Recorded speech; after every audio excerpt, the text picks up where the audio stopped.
Hey guys, Scott Adams here again. So I wanted to tell you a true story. I'm going to leave out the names and details, but I actually think it's pretty important. And the hard part is that most people don't know the details of how payments and credit cards and these things work, so they don't really know what to do.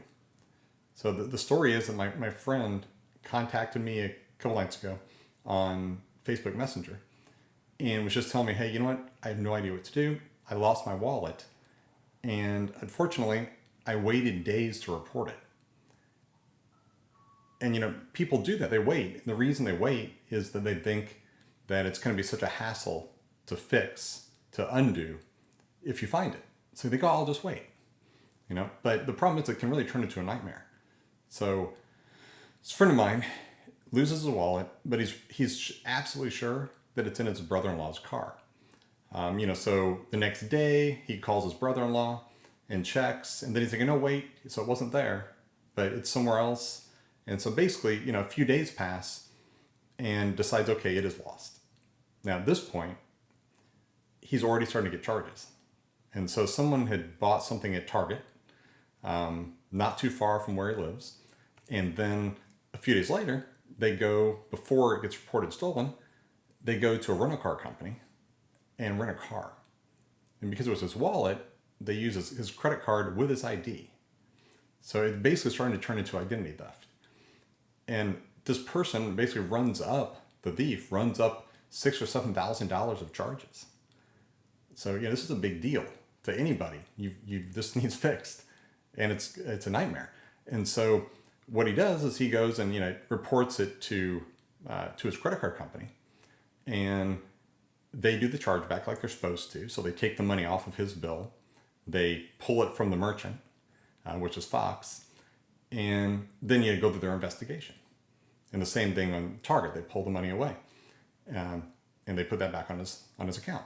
So all's fine. They're doing the investigation, but then weeks later, they decide that it's not a good chargeback, and so they actually put it back on his bill, so he has to pay it on his credit card. They said that they don't think it's fraud. They think he might be lying because the person at the rental car company had the ID. And so they considered it closed and life goes on for them. For him, he's got a $6,000 bill. And so I'm contacting some people at the credit card company I know to try to help him fix this problem. So that's one problem. Now though, on top of that, it's on his credit card bill, but probably in the meantime, because the credit card company took the money away from the rental car company, they also are coming after him. So now it's in collections, which is most people know at least, that could go on your credit report, and those collection companies are annoying. They call all the time and just try to get you to pay. And so, the problem is now though, he's got collections and he's got the credit card company asking him for the same amount of money. And so I've suggested that he talk to the rental car place that it's on his credit card. So they got the money back. So really they've already been paid.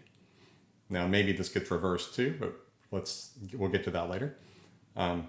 So that's kind of where it is now. I'm working on trying to help him.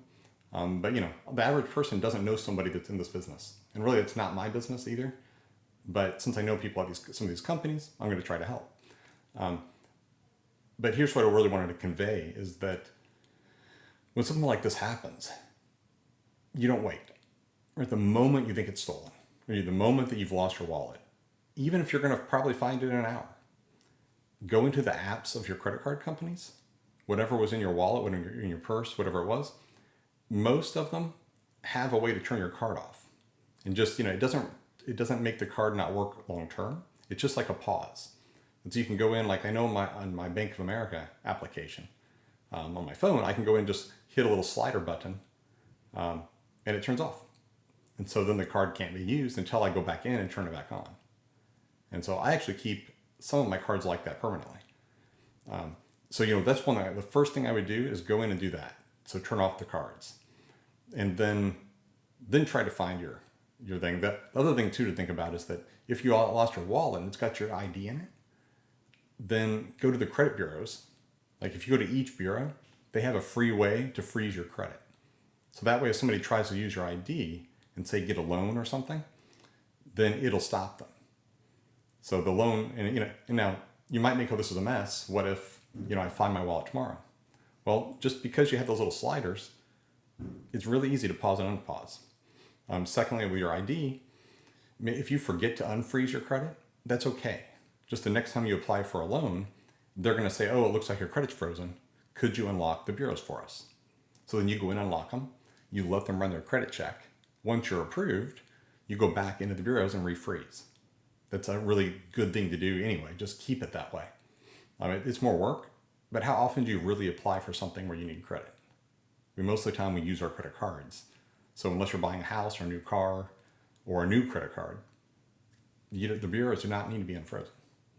And then with credit cards, in the old days, or even 5-6 years ago probably, if you reported your card stolen, it was a big mess. And so like in this case, my friend's case, he already did. But he told me he didn't do it right away because he didn't want to deal with the hassle. And I said, well, here's the thing that many people don't know in the consumer world is that there's actually a service that merchant banks give to merchants where they can say for a very small amount of money, like say a dime a card, they can actually update if a card gets reissued.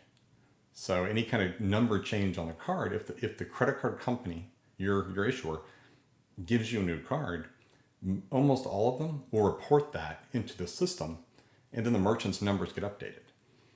And so, like I actually was telling my friend that I did this pretty recently. I had just a new card. I think actually my Amex was stolen. So I had to get reissued. And I think maybe one subscription I had on there didn't automatically renew. So it wasn't a hassle at all. It wasn't a mess, and definitely worth doing because and the charges that I had on there did get charged back and were fine. So those are the things I would do in the moment. The one other tip I would say that I was thinking about last night, and I just kind of been doing this for a long time, is that one, I don't really carry a wallet. I carry a little wallet thing that just holds cards, and I carry it in my front pocket. So, it doesn't fall out. It can't easily be taken, like pickpocketed. And third, I only put a few cards in there. So I have an Amex, which I mostly use for business. I have a card, a Visa or MasterCard that I mostly use for personal. I have my personal main bank account, it's a debit card. But that one I leave off, like I described earlier. I can log in and turn it on. But because that one, if someone steals that, they can take a bunch of cash, which affects me day to day. Whereas a credit card stolen doesn't affect you day to day as much. And so I tend not to ever use debit cards unless I just need to get cash real quick, which, nowadays is even less likely. And finally too, if you think, oh, but what if I need a different card? Well, most of your cards you can put on your phone, like in Apple Pay or Google Pay.